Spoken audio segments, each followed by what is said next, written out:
Team announce हो गई है। शाहीन होंगे माशाल्लाह ज़बरदस्त, आमिर होंगे, वापसी हुई है, नसीम भी होंगे, फिट हो गए हैं, इमाद भी वापस आ गए हैं भाई, शादाब भी होंगे, अबरार भी होंगे, जमान भी होंगे, बहुत लोग होंगे। और होम सीरीज़ जो है इसके लिए पाकिस्तान कौमी टीम के बड़े अरसे के बाद एक मुतासर कुन वर्ल्ड क्लास बॉलिंग लाइनअप हमें नज़र आ रहा है। साथ ही दो नए खिलाड़ी उस्मान खान जो कि अपना UAE में करियर लिटरली तर्क करके हमारे यहाँ आए हैं, वो भी शामिल होंगे। और इरफान खान पहली बार पाकिस्तान टीम में शामिल किए गए हैं। कीवीज़ के खिलाफ 5 T20 मैचेस के लिए सीरीज़ 18 अप्रैल से शुरू होने वाली है। अच्छा जी, साथ ही आपको बता दें कि सिलेक्शन कमेटी ने अब से कुछ देर पहले 17 रुकनी स्क्वाड का ऐलान किया है। कुछ नाम तो हमने आपको बता दिए हैं, बाकी आप सुन लें।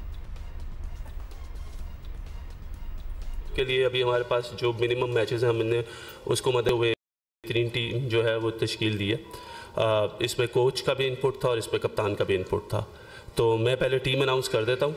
कप्तान बाबर आजम, इब्रार अहमद, आज़म खान, फ़खर जमान, इफ्तिखार अहमद, इमाद वसीम, मोहम्मद अब्बास आफरीदी, मोहम्मद रिजवान, मोहम्मद आमिर, मोहम्मद इरफान खान, नसीम शाह, सैम अयूब, शादाब खान, शाहीन शाह आफरीदी, उसामा मीर, उस्मान खान, जमान खान। इसके साथ हम लोगों ने 5 रिज़र्व्स भी रख ले, लेकिन वो नॉन ट्रैवलिंग रिज़र्व्स होंगे। Hasibullah, Mohammad Ali, Wasim junior, Sahibzada Farhan, Salman Ali Agha. Going forward Aamir और इमाद के ऊपर ये था कि उन्होंने अपने आप को अवेलेबल किया था for the selection. And I think ये मद्देनज़र रखते हुए कि हारिस रऊफ़ जो है वो इस सीरीज़ में अवेलेबल नहीं होंगे। वो मोस्ट प्रॉबेबली, जो डॉक्टर से हमारी बात हुई है, will get fitter by the England series. तो वी नीड सम एक्सपीरियंस, और नवाज़ की जो फॉर्म इतनी अच्छी नहीं थी, तो obviously Imad Wasim comes as automatic choice. अच्छा, बात ये है कि सुनने के भी जो सारे नाम लिए गए हैं और पूरी टीम जो अनाउंस की है, it looks like a very tight team. we have high expectations, high hopes as well, because सारे जो हमें लगा है कि recent tournaments में बड़ा ज़बरदस्त परफॉर्म भी किए, इंक्लूडिंग PSL को भी बीच में रख दें, तो ये इन्हीं नामों की एक टीम बननी चाहिए थी। डू यू थिंक कोई मिस आउट हुआ है? नहीं, I think this is a pretty balance team जो नज़र आ रही है। रिटायरमेंट लेने वापस लेने वाले इमाद वसीम और मोहम्मद आमिर के अलावा एक और अहम ऐलान top order batter Usman Khan की शमूलियत का भी है। Hopefully he proves to be an asset for Pakistan cricket team, क्योंकि उनकी कुर्बानियों का भी हम सबको एतराफ़ है। एट द सेम टाइम वो अपना प्रैक्टिकली करियर जो टेक ऑफ कर रहा था वो छोड़कर उन्होंने पाकिस्तान का सितारा सीने पर सजाना हर एक के लिए एजाज होता है। You know, just for his sake, I'm hoping that this move has been quite worth it. क्योंकि कभी कभार आप we really are rooting for him कि वो I hope he performs really well. वैसे तो we are rooting for the team, लेकिन वो काफी अपने जिसको कहते हैं ना ब्रिजेस बर्न करके आ रहे हैं। अच्छा जी, माजिद भट्टी साहब हमारे साथ हैं, उनसे बात कर लेते हैं। भट्टी साहब, बहुत अरसे बाद ये याहिया हुसैनी ने भी हमें ज्वाइन किया, दोनों से बात कर रहे हैं। बहुत अरसे बाद हमें लग रहा है कि team looks and sounds very balanced. मतलब फास्ट बॉलर्स भी नज़र आ रहे हैं, स्पिनर्स भी नज़र आ रहे हैं। जितना हम स्ट्रॉन्ग चाहते थे, हमें लगता है सारे वो स्ट्रॉन्ग वाले खिलाड़ी हैं। हमने किसी को मिस आउट किया है भट्टी साहब? जी हाँ हुमा, 3 प्लेयर जो हैं वो इस टीम का हिस्सा नहीं है। हारिस रऊफ कंधे की इंजरी है, अनफिट है, वो उस वजह से टीम में नहीं आ सके। मोहम्मद नवाज और वसीम जूनियर, ये 2 प्लेयर हैं जिन्हें ड्रॉप किया गया। वसीम जूनियर को जो रिजर्व प्लेयर हैं उनमें रखा गया है। सलमान अली आगा जो पिछली T20 सीरीज थी उसका हिस्सा थे, लेकिन सलमान अली आगा भी अब टीम में नहीं है। Mohammad Haris wicket keeper batsman, उनको भी शामिल नहीं किया गया। देखें, ये बज़ाहिर तो एक बैलेंस टीम है। जो अच्छे परफॉर्मेंस थे PSL के, उस्मान खान, इरफान खान, नियाजी, दोनों को मौका मिला है। लेकिन जो एक इंटरेस्टिंग चीज जो इस टीम में PCB ने की है कि वहाब रियाज को as a senior manager team के साथ रखा गया है, जिनका काम ये है कि वो प्लेयर्स का जो वर्कलोड मैनेजमेंट है उसको देखेंगे, टीम की जो पॉलिसी है, रोटेशन पॉलिसी, उस पर अमल दरामद कराएंगे। आपको याद होगा कि माजी में बाबर आजम से शिकायत रही है लोगों को कि बाबर आजम सिलेक्शन में कुछ कई बार गलतियां कर जाते थे, कई बार डिजर्विंग प्लेयर्स को नजरअंदाज करते थे। तो इस बार वहाब रियाज को टीम के साथ रखकर बाबर आजम को भी मैसेज दिया गया है और वहाब रियाज से कहा गया है कि भाई आप PCB की जो पॉलिसीज हैं उन पर अमल दरामद करवाएं। All right, interesting. Yahya, what's your take on the names that have come forward? Finally, एक टीम अनाउंस हो गई है हमारे पास. To us, it looks pretty balanced, but आपकी क्या राय है? और ये या साथ साथ ये भी बता देना, भट्टी साहब ने जो कहा है, मुझे एकदम से ऐसा लग रहा है कि बाबर पे एक प्रेशर नहीं बिल्डअप हो जाएगा कि उनके ऊपर भी एक चेक एंड बैलेंस की पूरा एक मैकेनिज्म है. तो अच्छी बात नहीं है वैसे? अच्छी बात भी हो सकती है, प्रेशर भी हो सकता है. Let's see. नहीं, कोच अलग है, टीम मैनेजर अलग है. But he has not worked under this kind of pressure before, hence asking. जी या बताएं. हाँ, ये जो आपने दूसरी वाली बात की ना, ये ज्यादा मुनासिब और बेहतर बात है. जो आपने कहा कि चेक एंड बैलेंस, देखें बाबर आजम भी इंसान है, फरिश्ता तो नहीं है, गलती उनसे भी हो सकती है. तो अब वहाब रियाज उनके साथ बैठकर इस चीज को जो है वो सॉर्ट आउट करने की कोशिश करेंगे कि किसको खिलाना है, किसको नहीं खिलाना. क्योंकि सिलेक्शन कमेटी को आप कह रहे हैं बड़ी पावरफुल सिलेक्शन कमेटी है, तो फिर ड्रेसिंग रूम में भी उनकी स्टे होनी चाहिए. और ड्रेसिंग रूम में सिर्फ अकेले वहाब रियाज नहीं होंगे, सिलेक्शन कमेटी के एक और मेंबर है मोहम्मद यूसुफ, बैटिंग कोच की हैसियत से आपके डग आउट में मौजूद होंगे. तो इसमें कोई बड़ी बात नहीं है. लेकिन ये जो मसला है ना, पाकिस्तान सुपर लीग से लेकर पाकिस्तान टीम की सिलेक्शन तक, हम जब अपना स्क्वाड बनाते हैं ना, तो हमको ये चीज को मद्देनजर रखना चाहिए कि 11 रुकनी टीम और उसके बाद जो हमारे रिजर्व प्लेयर हैं जो इस टीम में 6 हैं, कि उनको किस तरह आपने चिप इन करना है, किस तरह उनको आपने लेकर चलना है. कि अगर कोई खिलाड़ी आपकी टीम में नहीं हो 11 रुकनी टीम में, तो दूसरा खिलाड़ी कैसे आएगा. अभी आपने कहा कि ये बैलेंस टीम है, दुरुस्त, मैंने आपकी बात मान ली जिन नामों की आपने इस वक्त चर्चा की है. लेकिन मैं 2 खिलाड़ियों की परफॉर्मेंस की बात करना चाहूंगा, खासतौर पर आजम खान की और इरफान नियाजी की. आजम खान खेल रहे थे इस्लामाबाद यूनाइटेड के लिए और इरफान नियाजी जो है वो कराची किंग्स के लिए खेल रहे थे. कराची किंग्स तो उनको बैटिंग ही नहीं करा रही थी, और आजम खान ने सिर्फ इस टूर्नामेंट में 150 की है, और न्यूजीलैंड के खिलाफ जो सीरीज थी उसमें उनकी कारकर्दगी सामने है. एक तरफ आप ये बात कर रहे हैं कि हम फ्यूचर की तरफ जा रहे हैं, हम मुस्तकबिल को मद्देनजर रख रहे हैं, तो इसका जवाब मिलना चाहिए. लेकिन अगर आप ये कह देते हैं कि जी हमारी सारी फोकस जो है वो वर्ल्ड कप 2024 है, तो इसमें कोई दो राय नहीं होती. बिल्कुल माजिद भट्टी ने जो एक नाम लिया है सलमान अली आगा, इस वक्त आपका सबसे बड़ा प्रॉब्लम जो है वो मिडिल ऑर्डर है. और मिडिल ऑर्डर में जिस तरह सलमान अली आगा ने इस्लामाबाद यूनाइटेड के लिए चिपन किया, या जिस तरह वो खेले हैं, उनको होना चाहिए था टीम में. लेकिन जो सफारी नजर आते हैं अभी मिडिल ऑर्डर में, हमारे पास और कोई सच नहीं. वी कुड बी, ऐसा लगता है. एक और भी प्लेयर है, हाँ, एक और भी प्लेयर है अब्दुल्ला, उसका नाम है साहबजादा फरहान. उसको आपने 3.5 साल के बाद टीम में शामिल किया और उसको एक सीरीज के बाद आपने बाहर कर दिया, और उसकी परफॉर्मेंस अगर आप पीएसएल में देखते हैं तो वो भी अच्छी है. तो दूसरी जो सबसे अहम बात है वो वहाब रियाज ने यही कही कि थी रोटेशन पॉलिसी के ऊपर कप्तान भी आएंगे, और कप्तान के लिए हर मैच जरूरी नहीं है कि वो खेलेंगे. तो आपको बात से अंदाजा हो जाना चाहिए कि बाबर आजम कप्तान जरूर है, चेक एंड बैलेंस उनके ऊपर होगा, पावरफुल कैप्टन नहीं होंगे. और वहाब रियाज जो है वो सिलेक्शन कमेटी में भी चीजों को ड्राइव करेंगे, टीम के ड्रेसिंग रूम में भी चीजों को ड्राइव करेंगे, और उनका रोल तो फिर वो जो डिसीजंस हैं कि किसको किस नंबर पे भेजना है, किसको ओवर कराना है, जो एट टाइम्स ड्रेसिंग रूम में लेने वाले डिसीजंस होते हैं, उसमें भी वहाब की इनपुट हुआ करेगी. बिल्कुल, मैं आपसे जिस तरह बोल रहा था कि पिछले क्रिकेट बोर्ड में जो हफीज का किरदार था, इस क्रिकेट बोर्ड में वो वहाब रियाज का किरदार है, और इसमें कोई बुरी बात नहीं है. बात दरअसल ये है कि वहाब रियाज भी पाकिस्तान के लिए सोच रहे हैं, मोहम्मद यूसुफ भी पाकिस्तान के लिए सोच रहे हैं, बाबर आजम भी पाकिस्तान के लिए सोच रहे हैं. तो अगले कुल को कोई नहीं होता. तो अगर मिलकर फैसले करेंगे और पाकिस्तान टीम को आगे लेकर चलने की कोशिश करेंगे, हम भट्टी साहब की तरफ, it is always better to work coherently एक दूसरे के साथ. वो जो एक अजीब सी अप्रोच थी Huma, if you remember that time, सोचना भी मना है एटसेट्रा, फलाना ढमकाना, यू नो, वो तब भी मायूब बातें थीं. और अब अगर सब लोग मिलकर पाकिस्तान की बेहतरी के लिए काम करेंगे और कोई वाकई अपने आप को अक्ल कुल नहीं समझेगा, and nobody is above you know the law और मेरिट, तो फिर सभी डिलीवर करने टीम बेसिकली. अच्छा भट्टी साहब ये बता दें कि अगर बाबर भी बैठ गए रोटेशन में, तो कप्तानी कौन करेगा? देखें, ये $1 मिलियन क्वेश्चन है जो आज वहाब रियाज और मोहम्मद यूसुफ से भी प्रेस कॉन्फ्रेंस में पूछा कि वाइस कप्तान कौन है, तो उन्होंने कहा कि वाइस कप्तान का अभी फैसला नहीं हुआ.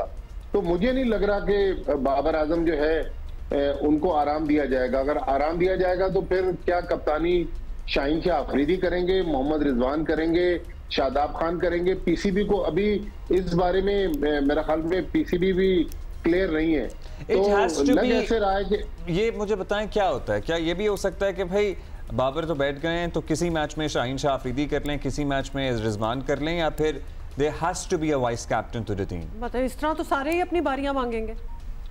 देखें, आपको अनाउंस तो करना पड़ेगा. कई बार ये होता है कि अगर आपका कप्तान अनफिट होकर बाहर चला जाए तो ग्राउंड में कप्तानी कौन करेगा? ये आपको याद होगा कुछ अर्सा पहले जब न्यूजीलैंड की टीम कराची में टेस्ट मैच खेल रही थी, उस वक्त ये मसला आया था कि बाबर आजम बाहर चले गए और रिव्यू वगैरह लेने के फैसले हैं, बहुत सारी मामला होते हैं जो कप्तान ने लेने, बहुत सारे मामला थे। मोहम्मद रिजवान 11 में नहीं थे, वो बाहर से आके कप्तानी कर रहे थे और आईसीसी को इंटरवीन करना पड़ा।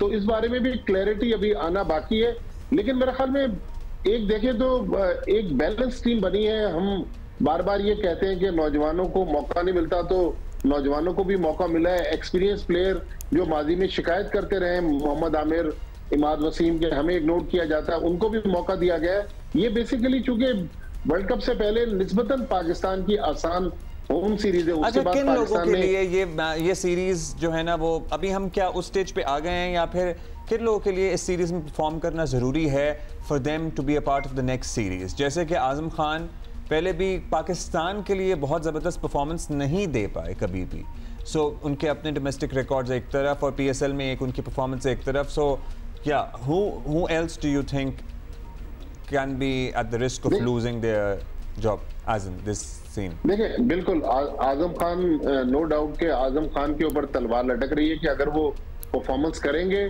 तो फिर ही टीम में रह सकेंगे। लेकिन मेरे ख्याल में जो सबसे इंटरेस्टिंग सिनेरियो है, जिन दो प्लेयर्स ने रिटायरमेंट वापस ली है, मोहम्मद आमिर अगस्त 2020 के बाद आज पाकिस्तान टीम में तकरीबन 4 साल बाद उन्होंने कमबैक किया है। तो मोहम्मद आमिर को परफॉर्म करना है, क्योंकि मोहम्मद वसीम जूनियर को हमने ड्रॉप किया है, हारिस रऊफ इस वक्त अनफिट है, तो अगर मोहम्मद आमिर परफॉर्म नहीं करते तो उनको जगह नहीं मिलेगी। फिर इमाद वसीम जो शिकवा करते रहे कि उनको इग्नोर किया जाता रहा, और बाबर आजम ही इग्नोर करने वाले 4 सालों में बाबर आजम ही कप्तान थे। तो मोहम्मद नवाज को आज ड्रॉप किया गया, इमाद वसीम वापस आए, तो मेरे ख्याल में ये ज्यादा सीरीज जो इम्पोर्टेंट है वो इमाद वसीम और मोहम्मद आमिर के लिए बहुत अहम सीरीज। अच्छा या ये तो अपने ऊपर प्रेशर डालने वाली बात होगी, खैर अब तो हो गया, आप क्या कह सकते हैं। लेकिन लिटरली या ये बात जो की है भट्टी साहब ने कि Aamir, all eyes on Aamir, all eyes on Imad, क्योंकि उन्होंने काफ़ी कुछ किया, अपनी रिटायरमेंट वापस ली, बहुत सी स्टेटमेंट्स पहले करते रहे, now they are back in the team. तो अब तो and they're back with the same, Imad is back with the same captain by the way। हाँ, तो अब तो कोई चांस ही नहीं है फॉर अ बैड परफॉर्मेंस। नहीं उमा, मैं आपकी बात से इत्तेफाक नहीं करता, ना अब्दुल्ला की बात से इत्तेफाक करता हूँ। माजिद भट्टी साहब की अपनी राय हो सकती है। बात दरअसल ये है कि आप अगर इमाद वसीम को ये कह रहे हैं और मोहम्मद आमिर को ये कह रहे हैं कि जी आपने एक सीरीज में परफॉर्म करना है वरना फिर हम आपके बारे में सोचेंगे, तो ये थोड़ी सी नाइंसाफी होगी। बात दरअसल ये है कि वो पाकिस्तान के लिए वापस आए हैं। मैंने तो सिर्फ आजम के बारे में यही कहा है और किसी के बारे में नहीं कहा। नहीं, आजम के बारे में भी मैं आपसे यही कह रहा हूँ। अच्छा। क्योंकि देखिए, ये सीरीज हो गई, या आयरलैंड की सीरीज हो गई, या इंग्लैंड की सीरीज हो गई, आपने सबको चांस देना है, और जो बेस्ट, वो कहते हैं ना छन्नी में से छान के आप निकालते हैं चीजों को, तो आपने सबको चांस देना है प्रॉपर, और उसके बाद फिर आपने वर्ल्ड कप के लिए टीम मुंतखब करनी है। कोई चीज को आपने फाइनल नहीं करना है। आमिर की आप बात कर रहे हैं, देखिए आमिर के पास एक एक्सपीरियंस है अब्दुल्ला, और आमिर को जब आप स्क्वाड में रखेंगे और जब कप्तान और सेलेक्टर टीम बनाने के लिए जाएंगे तो ऑटोमेटिक चॉइस होंगे वो। और दूसरी जो सबसे इंपॉर्टेंट चीज है वो ये है कि इमाद वसीम वापस आए हैं। PSL के 3 मैचों में आपको याद होना चाहिए कि मैन ऑफ द मैच वो रहे हैं, और उसके बाद वो जिसकी जगह टीम में शामिल हुए हैं उनका नाम है मोहम्मद नवाज। वो पिछले 3 साल टीम के साथ रहे, उनकी परफॉर्मेंस ऐसी है कि आज उनको ड्रॉप किया गया है तो कोई आवाज उठाने वाला नहीं है। उनकी परफॉर्मेंस वाकई ऐसी थी कि उनके उसके अलावा कुछ आ रहा था नहीं उनके पास, मेरा सबके पास किसी के पास। मैं यही कह रहा हूं आपसे कि इमाद और आमिर वो प्लेयर हैं अब्दुल्ला कि जो, मैं ये नहीं कह रहा कि आप उनको सारे मैच खिलाएं। आप बाबर आजम भी अगर बाहर बैठ जाते हैं किसी मैच में तो कोई बुरी बात नहीं है, शाहीन आफरीदी बैठ जाते हैं, कोई बुरी बात नहीं है। आपको अपना वर्ल्ड कप से पहले स्क्वाड मुरतब करना होगा, 11 रुकनी टीम बनानी होगी, जिस तरह आपने देखा। लेकिन या ज्यादा कंपटीशन जो है वो फास्ट बॉलिंग में है। आपके पास हारिस रऊफ वापस आ जाएंगे, मोहम्मद वसीम जूनियर बाहर बैठे हुए हैं, जहांदाद खान ने परफॉर्मेंस दी हुई है, तो आमिर के ऊपर तो तलवार लटक रही है। देखिए भट्टी साहब, बात दरअसल अगर आपको याद हो, कोयटा ग्लैडिएटर का जो मैच था उसमें भी एक मैच में वो बाहर बैठे। फ्रेंचाइज क्रिकेट खेलना और इंटरनेशनल क्रिकेट खेलना 2 डिफरेंट चीजें हैं। मोहम्मद आमिर और इमाद वसीम के बारे में मैं सिर्फ ये कहना चाहूंगा कि दोनों आपके मैच विनर हैं। इनको हर मैच में आपने नहीं खिलाना, रोटेशन पॉलिसी के ऊपर आपको इनको लेकर चलना चाहिए। ये दोनों बड़े मैच के प्लेयर हैं। नंबर भी चेंज होंगे सबके या फिर एक सेट पैटर्न के साथ चलेंगे? ओपन ये करेंगे, वन डाउन ये आएंगे? क्योंकि चले ओपनिंग तो हम बाबर, रिजवान, साइम, मतलब there are people. Middle order में हम किसको देख रहे हैं? देखिए उमा, बात दरअसल ये है कि मिड ऑर्डर आपका एक प्रॉब्लम है, और अभी जो माजिद भट्टी साहब ने नाम लिया था सलमान अली आगा का, वो बेहतर ऑप्शन हो सकते थे। देखिए आप अगर आजम खान को खिलाएंगे तो फिर आपको मोहम्मद रिजवान को फील्ड में लेकर आना पड़ेगा। बैक टू बैक 2 सीरीज खेले हैं, आजम खान न्यूजीलैंड के खिलाफ परफॉर्म नहीं कर सके, और पीएसएल भी कुछ उनका इतना अच्छा गया नहीं, सिर्फ 150 उनके क्रेडिट पर है। इरफान नियाजी को आपने टीम में शामिल किया गया, 1 विकेट भी नहीं है उनकी पाकिस्तान सुपर लीग में कराची किंग्स के लिए, गालिबन 122 रन उन्होंने स्कोर किए हैं। तो उनकी सिलेक्शन के ऊपर तो मुझे नहीं लग रहा कि किस बुनियाद पर उनकी सिलेक्शन हुई है। किस बुनियाद पे हुई है? ये जेन्युइन सवाल है। मैं आपको मैंने नंबर बता दिए, 122 रन है उनके और कोई विकेट उनकी नहीं है। तो अगर आप उनको एक पिंच हिटर के तौर पर इस्तेमाल कर रहे हैं तो इसका जवाब सिलेक्शन कमेटी ही दे सकती है। और भट्टी साहब, आपके पास कोई खबर है कि इरफान नियाजी क्यों, as in why is he a part of the squad? Bhatti sahab, आपको आवाज आ रही है? फ्रीज से हो गए मुझे लग रहा है। अच्छा नहीं जी, या कंटिन्यू प्लीज। हाँ, तो मैं आपसे ये बोल रहा था, देखिए आपके लिए बहुत अच्छी बात है कि बाबर आजम, रिजवान आपके पास वर्ल्ड क्लास ओपनिंग बैटर मौजूद हैं, साइम अयूब आपके पास मौजूद हैं, फखर जमान नंबर 4 पर आपके पास मौजूद होंगे, वक्त पड़ने पर बोलिंग का आगाज भी कर सकते हैं। फिर उसके बाद उस्मान खान की टीम में इंडक्शन हुई है। तो अब आपकी स्मार्टनेस होगी कि आप इस पंच को जो है वो किस तरह यूटिलाइज करते हैं। जिस तरह मोहम्मद रिजवान ने मुल्तान सुल्तान की कप्तानी करते हुए कभी उस्मान से इनिंग का आगाज कराया, कभी उनको मिडिल ऑर्डर में खिलाया, और मैं इसको कोई बुरा नहीं समझता कि ओपनर जो है वो मिडिल ऑर्डर में आके खेल ले, जिस तरह सेक्रीफाइस कर 4 पर खेल रहे हैं। लेकिन एक शुबा है आपका, बिल्कुल मिडिल ऑर्डर, इसमें कोई दो राय नहीं है। और ये भी तय हो जाना चाहिए कि अगर रिजवान और बाबर इनिंग का आगाज करते हैं तो फिर आपका नंबर 2 ओपनिंग पेयर कौन सा होगा। किसी मैच में अगर रिजवान नहीं खेल रहे, बाबर नहीं खेल रहे, तो कौन इनिंग का आगाज, ये वाज़ेह होनी चाहिए चीजें। और अगर आप बयान भी करते हैं तो जब टीम मैदान में उतरेगी तो क्लियर हो ही जाएगा। लेकिन same time what do you think, PCB announce a vice captain, या फिर अभी इसको टाला जाएगा मामले को? नहीं, करना पड़ेगा आपको। देखें, ये ऐसे नहीं हो सकता कि आप सिलेक्शन कमेटी के बारे में कह रहे हैं कि सारे ही पावरफुल है। आपको वाइस कैप्टन अनाउंस करना पड़ेगा। और शाहीन आफरीदी को कप्तानी से हटाने के हवाले से एक राय ये भी थी कि पाकिस्तान ने 5 मैच खेलने हैं न्यूजीलैंड से, फिर 3 मैच खेलने हैं आयरलैंड से, फिर 4 मैच खेलने हैं न्यूजीलैंड में, कुल मिलाकर ये 12 मैच हो जाते हैं। तो वर्कलोड की जहां तक आप बात कर रहे थे, तो फिर कप्तान को आप बाहर बैठाते, तो मेरा ख्याल है कुछ मैचों में बाबर को भी रेस्ट करना चाहिए, क्योंकि वो पाकिस्तान टीम की बैकबोन है।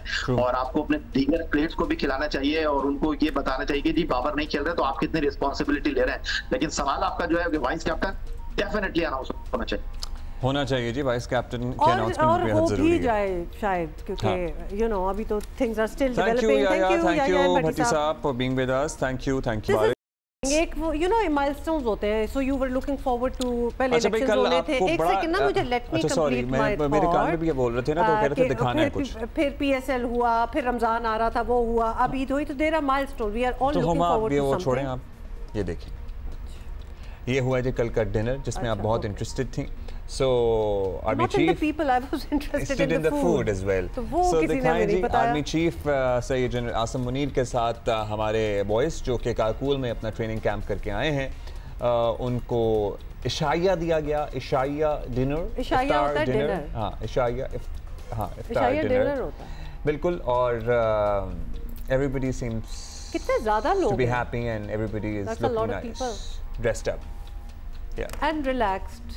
I'm sure थोड़ी सी तो इनकी ग्रूलिंग किस्म की होगी, ट्रेनिंग क्या, इनकी फिटनेस जो कैंप लगा हुआ था। अच्छा, ब्रेक के बाद हाजिर होते। अच्छा जी, आपको ये याद होगा, हमने पहले भी डिस्कस किया था तफसील से, आपको याद होगा जियो पाकिस्तान में जनवरी में गैर मुल्की साइकिलिस्ट को सादकाबाद में तशद्दुद का निशाना बनाने का मामला आप लोगों को याद होगा, जिन्हें पंजाब पुलिस के एक ASI ने तल पर थप्पड़ मार दिया था। याद है ना ये वीडियो?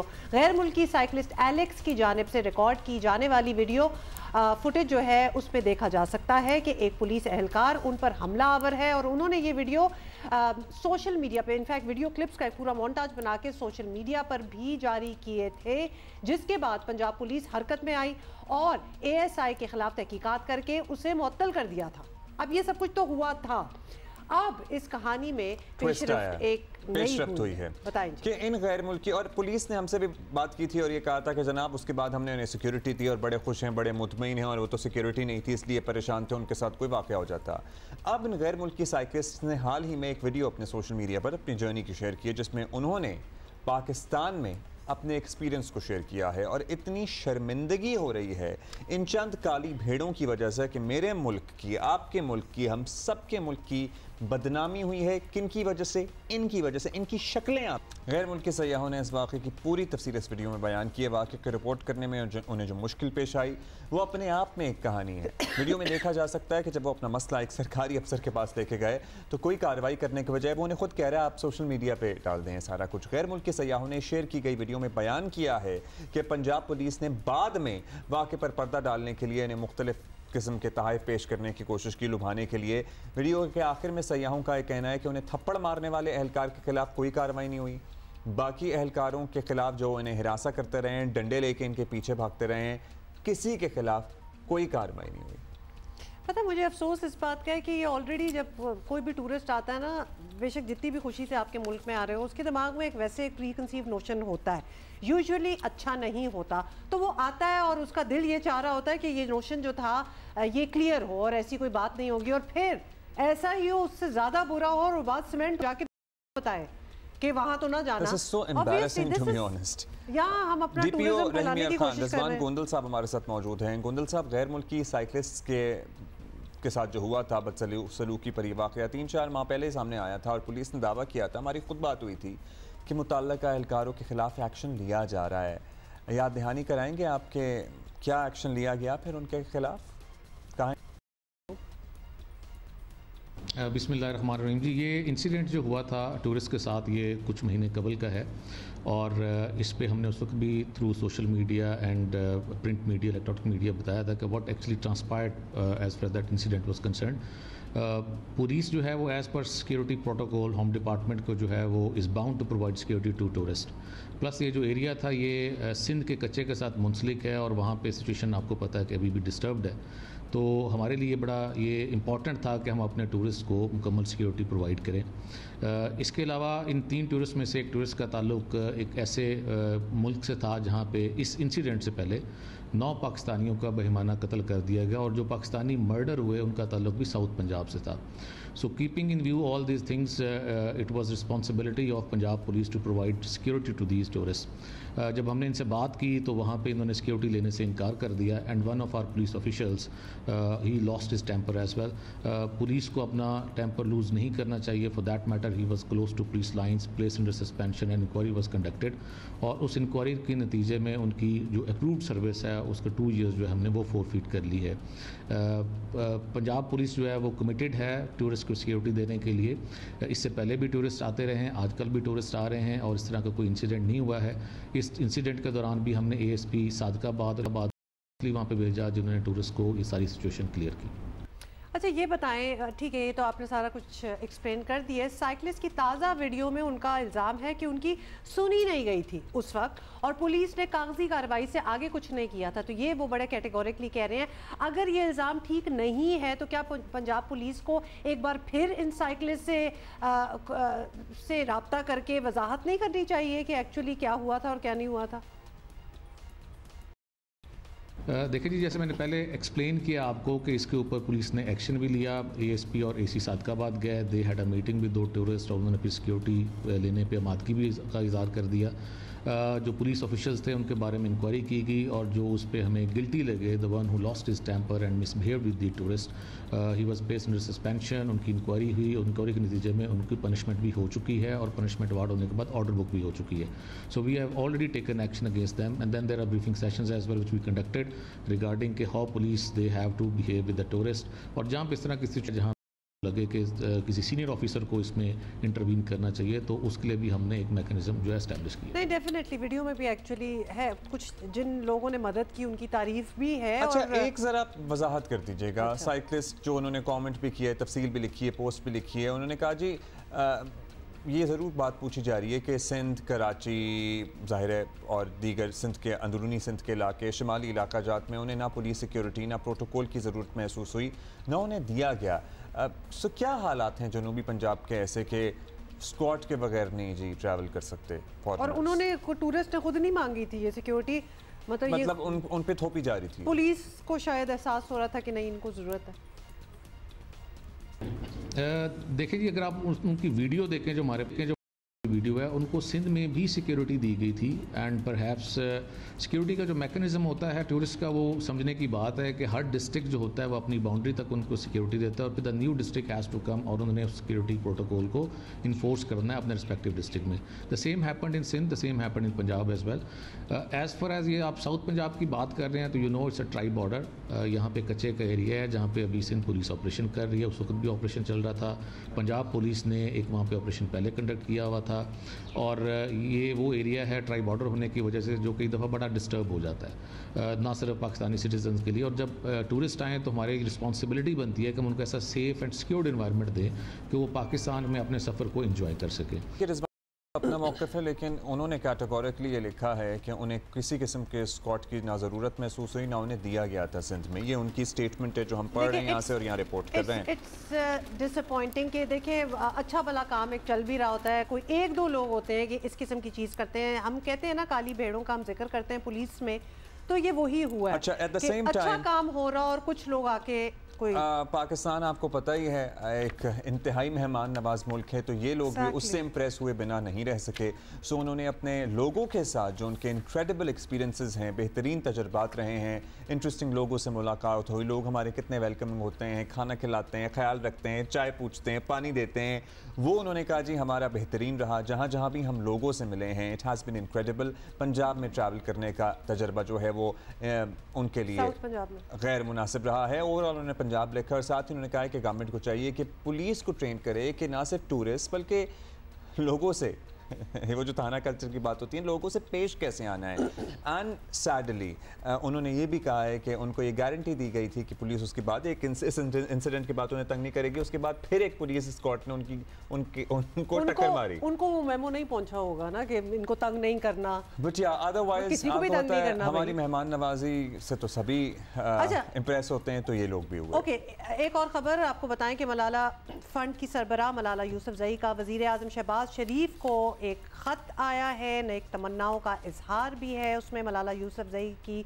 वज़ीर आज़म शहबाज शरीफ को वज़ारत उज़्मा का मनसब संभालने पर मुबारकबाद और साथ ही उम्मीद की है उन्होंने मलाला ने कि तालीम का फ़रोग़ आपकी अव्वलीन तरजीह रहेगा। ये मलाला ने अपने ख़त में लिखा। उन्होंने कहा है जी आपके 100 दिन के हुकूमती प्लान में बच्चियों की तालीम के लिए ताउन करेंगे। मलाला फ़ंड पाकिस्तान में लड़कियों की तालीम के फ़रोग़ के लिए अब तक $1.5 करोड़ से ज़ायद की सरमायाकारी कर चुका है। वज़ारत तालीम के ज़रिए 4,500 से ज़ायद स्कूलों तक रसाई हासिल की है। 5 लाख लड़कियों की तालीम के लिए स्टेम पार्टनरशिप के ज़रिए खदमात फ़राहम की हैं। तदरीसी निज़ाम की बेहतरी, डिजिटल एजुकेशन और गर्ल्स लीडरशिप प्रोग्राम के लिए सिविल सोसाइटी और माहिरीन तालीम की कोशिशों में भी मदद की है। अच्छा जी, अभी ब्रेक लेंगे और हम चांद को ढूंढ रहे हैं। हाँ जी, नहीं अभी बात नहीं करनी चांद को भी ढूंढेंगे, वो तो हमने आपको बता ही दिया है। लेकिन at the same time Karachi में जराइम पर बहुत परेशान हैं आवाम भी। आवाम में अदम तहफ़्फ़ुज़ का एहसास शिद्दत इख्तियार करता जा रहा है और सिंध हुकूमत सब कुछ मामूल के मुताबिक नज़र कह रही है कि जी उनको तो मामूल के मुताबिक ही नज़र आ रहा है, क्योंकि उन्हें लगता है कि सिंध पुलिस बहुत अच्छा काम कर रही है और कर भी रही है लेकिन नहीं भी कर रही। दूसरी तरफ नौबत यहाँ तक आ पहुंची है कि हुकूमती इत्तेहाद वफाक से मुदाखलत की अपीलें भी कर रहे हैं। अब वो क्या कह रहे हैं ये भी देख लें।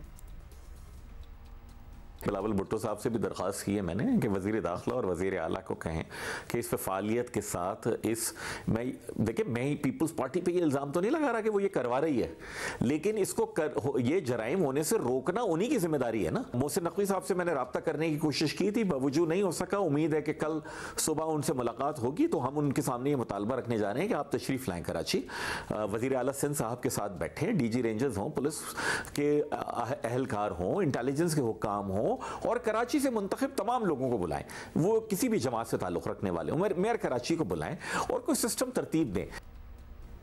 वज़ीर दाखिला सियाह लंजार ने चंद दिन पहले कराची में बड़राची जराइम पर फरमाया था कि जहाँ कारोबार होता है वहाँ जराइम भी होते हैं। कल हैदरी मार्केट के दौरे पर वो सिंध पुलिस की तारीफ़ें करते भी नज़र आ रहे थे। अब हैरानी इस बात भी ज़्यादा होती है कि छोटे छोटे कामों के लिए वफाक से मदद मांगने वाली सिंध हुकूमत के वज़ीर दाखिला इस बात पर नाराज़ हैं कि MQM वफाक से क्यों मदद मांग रही है।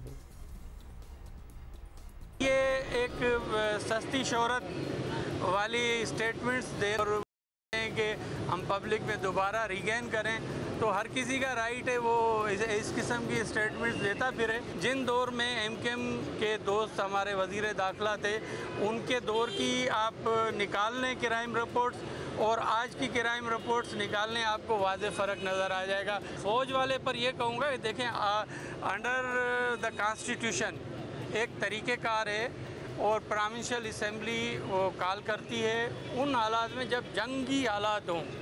खुदा न खास्ता कराची माशाल्लाह कराची के लोग बड़े खुशहाली से यहाँ ज़िंदगी बसर कर रहे हैं। इसी पे बात करते हैं। सीनियर सूबाई वज़ीर शर्जील इनाम मेमन हमारे साथ मौजूद हैं। बहुत सी वजारतें, अब इत्तलात की वजारत भी इन्हीं के पास है, इसलिए is the right person to ask things from. Sharjeel साहब, 19 अफराद सिर्फ रमज़ान के महीने में डकैती मुज़ाहमती कत्ल हो गए और सैकड़ों ज़ख्मी हुए हैं। मतलब पुलिस हुकाम खुद ये मानते हैं कि जो कराची में डकैती के दौरान कत्ल की वारदातों में इजाफा हुआ है, दिस इज़ अलार्मिंग। क्या कर रहे हैं आप लोग? शुक्रिया जी, आपने जैसे कहा बिल्कुल ये नहायत अफसोस की बात है और डेफिनेटली कोई भी गवर्नमेंट नहीं चाहती कि उसके जहाँ पे उसकी गवर्नमेंट हो वहाँ पे इस तरह का कोई भी वाकया पेश आए जिससे गवर्नमेंट के लिए भी बुरा नाम हो और जो है वो पब्लिक भी इसमें नाखुश हो। लेकिन डेफिनेटली ये एक है अनफॉर्चुनेटली स्ट्रीट क्राइम का जो इस वक्त चल रहा है सिलसिला और ये पूरे पाकिस्तान में। लेकिन डेफिनेटली हमारी कोशिश है कि कराची में इसको जो है फौरी तौर पर ख़त्म करें और इसके लिए गवर्नमेंट पूरा अपना काम कर रही है। नए होम मिनिस्टर साहब ने और आईजी साहब भी वापस आ गए हैं, तो वो भी बहुत मेहनत कर रहे हैं। टीम उन्होंने चेंज की है, जो एडिशनल आईजी कराची हैं उनको भी चेंज किया गया है, वो भी एक अच्छे ऑफिसर हैं। तो कोशिश यही की जा रही है कि इस पर फौरी काबू किया जाए। अनफॉर्चुनेटली अभी तक जो भी खबरें सिर्फ वो नेगेटिव आती हैं कि जी यहाँ पे कार्रवाइयाँ हुई, लेकिन वो अभी तक इस तरह की खबरें कम आती हैं कि उन कार्रवाइयों शर्जील मेमन साहब, नेगेटिव खबरें तो ऑब्वियसली आएंगी अगर एक महीने के में हम 19 लोगों के मरने की बात कर रहे हैं। पिछले 3 महीने में ऑलमोस्ट 60 पे फिगर चला गया है। तो अगर हम वफाक से मदद मांग भी लें तो लगता है कि मदद की जरूरत है सिंध हुकूमत को, अदरवाइज कुछ कंट्रोल तो हुआ होता। मैं नहीं समझता कि सिंध हुकूमत को किसी भी किस्म की वफाक से किसी मदद की जरूरत है। जो इश्यूज हैं मैंने आपको कहा कि डेफिनेटली बड़ा शहर है, इसमें एक बहुत बड़ा थिकली पॉपुलेटेड एरिया है। यहाँ पे सबसे बहुत ज़्यादा चैलेंजेस हैं। चैलेंजेस में सबसे बड़ा चैलेंज हमारे पास इलीगल इमिग्रेंट्स। ज़्यादातर वाक़यात में इलीगल इमिग्रेंट्स पाए गए हैं कि जितने भी जिसके खिलाफ पूरे फेडरल गवर्नमेंट भी कोशिश कर रही है कि इलीगल इमिग्रेंट को यहाँ से निकाला जाए। और उसके अलावा जो है मेजर इशू जो है हमारे पास सब अनएम्प्लॉयमेंट का है और महंगाई का भी है डेफिनेटली। तो ये सारे एस्पेक्ट्स हैं, but this is not the justification. Justification नहीं है कि जी क्योंकि ये एस्पेक्ट्स हैं तो ये क्राइम होता रहेगा। पुलिसिंग अपनी बढ़ाई है। होम मिनिस्टर साहब ने, चीफ मिनिस्टर साहब ने, आईजी साहब जो नए आए उन्होंने अपनी पुलिस की पुलिसिंग भी बढ़ाई है, उनकी विजिबिलिटी बढ़ाई है। सेफ सिटी पे सिंध गवर्नमेंट ने जो है वो पैसे रिलीज कर दिए 5.5 अरब रुपए। तो सेफ सिटी का एक फेज जो है आउटस्कर्ट का वो शुरू हो चुका है, लेकिन जो शहर के अंदर का है उसके लिए भी पैसे रिलीज किए गए। तो सारे एस्पेक्ट्स पे गवर्नमेंट कोशिश कर रही है। चलिए जी, अल्लाह करे ये सेफ सिटी भी बनी जाए। शर्जील साहब ये बताइएगा कि एमक्यूएम का ये भी एक मुतालबा सामने आया कि भाई सिंध रेंजर्स जो हैं सिंध में वो भी बड़े अरसे से मौजूद हैं, उनकी भी जिम्मेदारियां हैं, लेकिन उनका मैंडेट है target killing, extortion, kidnapping for ransom and terrorism. तो एमक्यूएम ये कह रही थी कि भाई आप उन्हें स्ट्रीट क्राइम का मैंडेट भी दे दें। फिर इस पर कोई पेशरफ्त हो सकती है या आप समझते हैं कि पुलिस संभाल लेगी सब कुछ? एमक्यूएम मैंने नहीं समझा कि एमक्यूएम ने कोई नोटिफिकेशन पढ़ के ये बातें की हैं। रेंजर्स को बिल्कुल मुकम्मल इख्तियारात हैं और रेंजर्स काम भी कर रही है। जहाँ पे जरूरत पड़ती है तो पुलिस के साथ भी काम करती है और इंडिविजुअल भी रेंजर्स कार्रवाइयाँ करती है। और रेंजर्स जिस तरह पुलिस मेहनत कर रही है उस तरह रेंजर्स भी मेहनत कर रही है। और कोशिश यही है कि जी उनको अगर ये नहीं है कि कहीं पे स्ट्रीट क्राइम हो रहा हो तो रेंजर्स वहाँ पे नहीं आ सकती।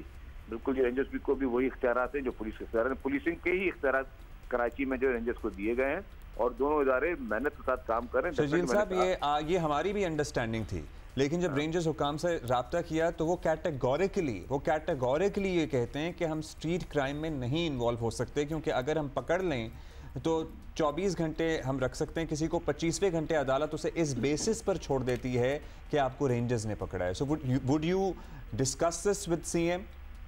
मैं आपको एक बात बताऊं, देखिए कोई भी पुलिस भी अगर किसी को गिरफ्तार करती है तो उसको थाने में जमा कराती है, और अगर कोई रेंजर्स भी किसी भी शख्स को किसी भी क्राइम में गिरफ्तार करते हैं वो भी थाने में जमा कराती है। तो फिर डेफिनेटली वहां तक फिर थाने के बाद अगर वो पुलिस या रेंजर्स जो भी इदारा उसको अरेस्ट करता है फिर वो उसको कोर्ट में लेके जाता है। डिस्पाइट दिस, मैं आप कह रहा हूँ दोनों इदारे मेहनत के साथ काम कर रहे हैं। प्रायोरिटी सिर्फ एक ही है कि स्ट्रीट क्राइम को खत्म हो। मैं कुछ कंपैरिजन मेरे पास है, I don't want to go on that side कि पूरी दुनिया में क्या हो रहा है, ना ही वो उसको जस्टिफाई कर रहा हूँ। एक भी अगर कीमती जान स्ट्रीट क्राइम में जा रही है तो डेफिनेटली गवर्नमेंट हमारे लिए ये बायस तशवीश है। वी डोंट वांट टू मतलब कि किसी की भी इनोसेंट लाइफ जो है वो जाए, तो डेफिनेटली हमें उसका पूरा एहसास भी है और कोशिश भी है। ये नहीं कि खुशी से काम हो रहा है, इसीलिए पुलिस की विजिबिलिटी बढ़ी है। इसीलिए होम मिनिस्टर खुद जो है वो रातों रात भी शॉपिंग मॉल्स में गए हैं, पुलिस को उन्होंने इंश्योर किया कि पिकेट्स बढ़ाई जाएं, जो हमारे और जो सेंसिटिव एरियाज हैं वहाँ पे पिकेट्स को बढ़ाया जाए, ताकि कोशिश पूरी हो रही है। और मैं आपको ये भी बता दूं, इंशाल्लाह ताला इस पे जल्दी कंट्रोल आएगा। अच्छा शर्जील मेमन साहब, हम एक बात समझना चाहते हैं, मतलब आपने कहा है कि economy could be a reason, unemployment है, इलीगल इमिग्रेशन है, बहुत से हमने और भी सोर्सेज से बात की है, वो कहते हैं जी नारकोटिक्स, नशा भी एक बहुत बड़ी चीज़ है और इसकी वजह से भी इस किस्म के सारे इंसिडेंट्स हो रहे हैं।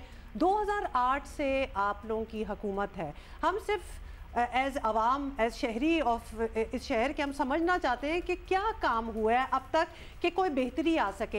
एक कैमरास की, एक अगर सेफ सिटी की हम बात कर लें तो कितना मुश्किल है शहर में कैमरे लगाने। We have so many examples, आप भी कुछ एग्जांपल्स दे रहे थे, खैर कंपैरिजन के अभी आप जिक्र कर रहे थे, दिया नहीं, तो let's compare the camera situation. हम क्यों नहीं कैमरे लगा सकते अपने इतने बड़े मेट्रोपॉलिटन सिटी में? देखिए मैं आपको बता दूं कि कराची के जो आउटस्कर्ट्स हैं उस पर कैमरा जो है वो काम भी कर रहे हैं। ऐसे ये नहीं कि सिर्फ कैमराज नहीं लगे, कैमराज लगे हुए हैं।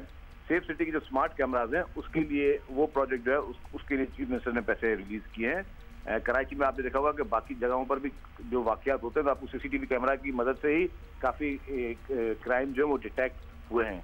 लेकिन जो प्रॉपर जो स्मार्ट सेफ सिटी का जो एक कॉन्सेप्ट है उसके लिए मैंने कहा कि आउटस्कर्ट में मलिर वगैरह में चीफ मिनिस्टर साहब ने खुद जाके किया था, तो जो बिल्कुल वो फंक्शनल, वो फुली फंक्शनल है। और जो ये सिटी के अंदर के हैं, वुड यू एक्सेप्ट कि ये काम जो स्मार्ट सिटी जो अब आप कह रहे हैं कि अब काम शुरू हो गया है, ये बहुत पहले शहर में डिलीवर हो जाना चाहिए था। ये पाकिस्तान की मईशत की रीढ़ की हड्डी है, सिंध का कैपिटल है शहर। जी ठीक है, मैं कह रहा हूँ उसमें थोड़ी बहुत हमें डिले हुई है, मुझे उस पर कोई उसमें कतरन नहीं कि मैं अपनी उसको मानूं कोताही को, ठीक है, उस पर डिले हुआ है, लेकिन डेफिनेटली गवर्नमेंट कर रही है। और मतलब और भी बहुत सारे चैलेंजेस थे लेकिन गवर्नमेंट कर रही है। और आप देखें कि कराची में जो अगर आप ओवरऑल लॉ एंड ऑर्डर की सिचुएशन देखें पहले से बहुत ज्यादा बेहतर हुई है। मैं उस पर कोई सेलिब्रेट नहीं कर रहा हूँ कि हम लोग बहुत देखिए हम भी अक्सर कहते हैं कि कराची में अब उस तरह से टारगेट किलिंग नहीं होती, खुदा का शुक्र है, किडनैपिंग को रैंसम नहीं होती, जो संगीन जराइम थे ये बिल्कुल काबू पाया गया है इन पे। लेकिन ये जो डकैती में कत्ल का रुझान है ये बड़ा खौफनाक। अच्छा मेमन साहब, एक और चीज, क्योंकि हम कैमरों की बात कर ही रहे हैं और हमें ऐसा लग रहा है कि अगर वो इफेक्टिव हो जाए सिस्टम तो बहुत बेहतरी आ जाए। अभी भी जो क्राइम्स होते हैं उसकी जो फुटेज पुलिस भी हासिल करती है वो लोगों के प्राइवेट सीसीटीवी कैमरास, कोई दुकान के बाहर, कोई घर के बाहर वो लगे होते हैं, उनसे मदद मिलती है। कभी भी किसी ऑफिशियली जो लगे हों कोई सेफ सिटी कैमरास, उससे कम ही कभी कोई मदद हुई है। दूसरा आपसे ये पूछना चाहते हैं, शहर बड़ा है, कोई नंबर, कोई फिगर है आपके पास कि कितने कैमरास की हमें जरूरत है और ये कब तक इंस्टॉल हो सकते हैं? नहीं, मैं समझता हूँ कि शहर बहुत बड़ा है, डेफिनेटली यू आर राइट। और उसमें ये गलियाँ, आउटस्कर्ट, ये सारी चीज़ें, मतलब उसमें लो लाइन एरियाज भी हैं, बाकी एरियाज हैं। डेफिनेटली ये 3-4 साल का प्रोजेक्ट होगा, लेकिन ये फेज वाइज किया है। जो पहला फेज है, मैंने कहा कि उस पर 5.5 अरब रुपए का प्रोजेक्ट उसको गवर्नमेंट ने पैसे रिलीज कर दिए हैं, वो फर्स्ट फेज है। सेकंड फेज डेफिनेटली वो भी पैरेलल शुरू होगा, ये नहीं होगा कि फर्स्ट फेज खत्म होगा दूसरा होगा। तो एक एरिया किसी एक वेंडर को दिया गया, वो काम शुरू कर रहे हैं, फिर दूसरे एरिया के में टेंडर वगैरह कर रहे हैं। तो इस तरह तमाम एरियाज को कवर किया जा रहा है ताकि ये जितना भी मॉनिटरिंग है वो ज़्यादा से ज़्यादा बेहतर से बेहतर तरीके हो सके। चलिए जी, उम्मीद कर सकते हैं कि ये जो सेफ सिटी का प्रोजेक्ट है ये कहीं से शुरू हो सके और शुरू होके किसी स्टेज पे भी पहुंच जाए। आप हमारे साथ हैं, we'll also keep a check, हम आपसे बात भी करते रहेंगे because this needs to be done. अब वही बात है, वो बहुत ज़्यादा नेगेटिव पॉइंट्स जो हैं हुकूमत के अगेंस्ट जाना स्टार्ट हो गए। अगर एक्टिविटी कोई कॉन्फिडेंस बिल्डिंग करनी है then this is one thing that absolutely needs to be done. Thank you Shajil Inam. बहुत शुक्रिया। ओके सही है।